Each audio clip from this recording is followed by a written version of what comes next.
Bonjour Yves. Bonjour. Tu es donc chez IBM.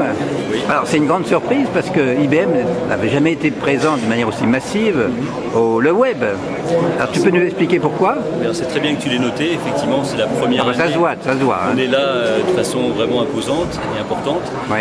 La raison principale est que pour la première fois, le web s'ouvre au monde de l'entreprise. Ah bon? Et c'était déjà quand même avant. Avant, c'était plus un petit peu une rêve party pour entrepreneurs, blogueurs et VCs qui venaient se retrouver. Là maintenant, c'est vraiment les médias sociaux dans le cadre de l'entreprise. C'est une des raisons de notre présence cette année. D'accord. Donc les médias sociaux maintenant sont considérés de manière très sérieuse par IBM. Oui, alors on a d'une part une solution qui s'appelle IBM Connection, qui est une solution de réseaux sociaux d'entreprise, que 470 000 IBMers, 400 000 IBMers utilisent quotidiennement, parce que c'est le fondement de notre intranet. C'est beaucoup pour toi ou c'est en progrès? Non, c'est beaucoup, c'est colossal, parce qu'effectivement c'est le fondement de notre intranet. Donc toute personne qui va sur son intranet le matin a accès à des fonctions sociales. D'accord. Mais vous aviez le Lotus aussi dans la messagerie. Alors effectivement, on a toujours une messagerie Lotus importante et ça reste toujours le cœur. Il y a combien d'utilisateurs de Lotus, tu sais? En France, je dirais une bêtise, mais plusieurs. Et dans le monde alors? Dans le monde, pareil. Bon, beaucoup, on va dire. Voilà. Bon.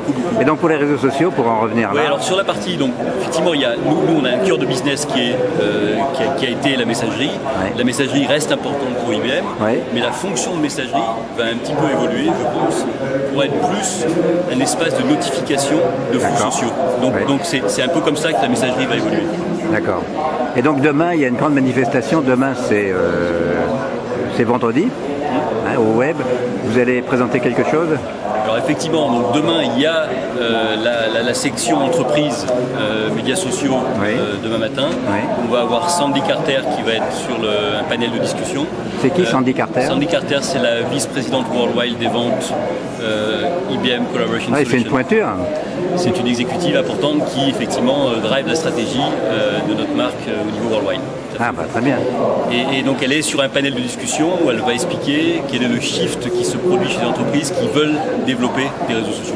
Donc quelque part, un peu comme LinkedIn ou Facebook, où on trouve de plus en plus d'entreprises ou de pages business, c'est un petit peu votre stratégie également?